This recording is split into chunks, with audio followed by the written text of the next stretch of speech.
นนี้ผักค่อยเหรอกับข้าวเจ้าเลยนะเหรอใช่เจ้าจะกินอะไรเจ้าจะทำอะไรถ้าไม่รู้เจ้าจะทำอะไรให้เขากินนะยำมะม่วงเหรอโอ้จะไปยำมะม่วงได้ยังไงเขาจะทำสลัดไข่กินไหมกินถ้าไม่กินก็ช่วยไม่ได้กินอยู่แล้วทำเลยหิวแล้วนี่มันจะดึกหิวตลอดเลยเจ้าค่ะอะก็เซตน้ำสลัดของเจ้าเห็ดแบบสลัดมันต้องเพชรลายนะซีฟู้ดพริกกระเทียมต้นหอมผักชีใส่อูมามิเป็นก่อนใส่ลายแซ่บลายใส่น้อยแซ่บน้อยบ่ใส่เลยมันสิบ่แซ่บเอ้ามันเป็นเรื่องจริงมันต้องใส่น้ำตาลลายแล้วแต่เจ้าใส่ตามสูตรไปจังหน่อยมันบ่แซ่บเจ้าบอกก่อนบ่ใส่เอ้าใส่ซ้ำนี่แหละโจ้คอยไว้ได้เดี๋ยวนี้ก็จะลืม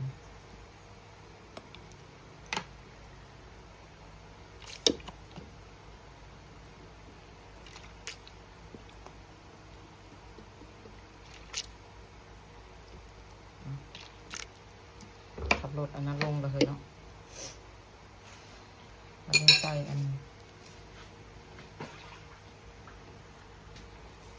ใส่เข้าไป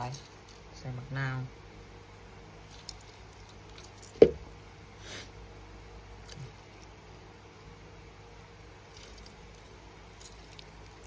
คั้นมันส้มกะจังปรุงใหม่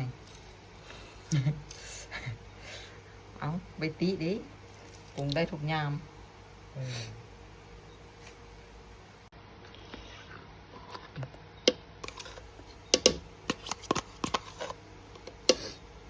เขาใส่มายองเนสเฮาสูตรโยเกิร์ตเฮาใส่โยเกิร์ตวัตถุดิบจากการหาได้มีแนวใดก็ใส่แนวนั่นแหละตามอำเภอใจเฮานี่แหละไปเอาดาบมันก่อนปั้นมาดิ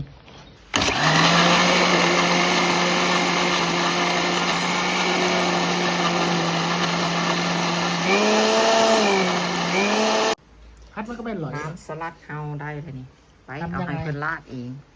เจ้าก็ราดเลยเนาะเจ้าบ่ราดเจ้าก็บ่ได้กินเลยราดอย่างนี้แล้วแต่สิราดไปดมพิสูจน์กินอีกกินโยเกิร์ตมันบ่พอหรือบ่หัวหน้าพอแล้วเอาไปกินวันใหม่ ลูกบอกเอาไปกินวันใหม่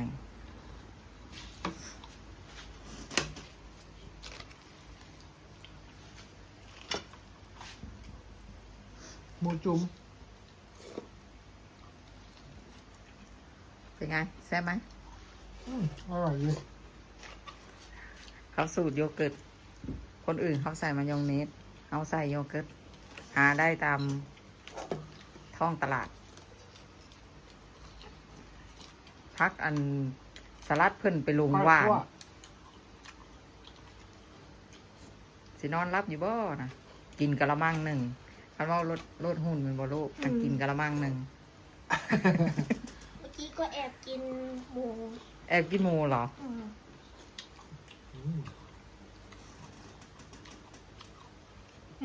เป็นได้ดูนี่มาแอบกินหมูคอยจนมืดเลยเนี่ยระบอกไม่กินกลัวอ้วนเหรอ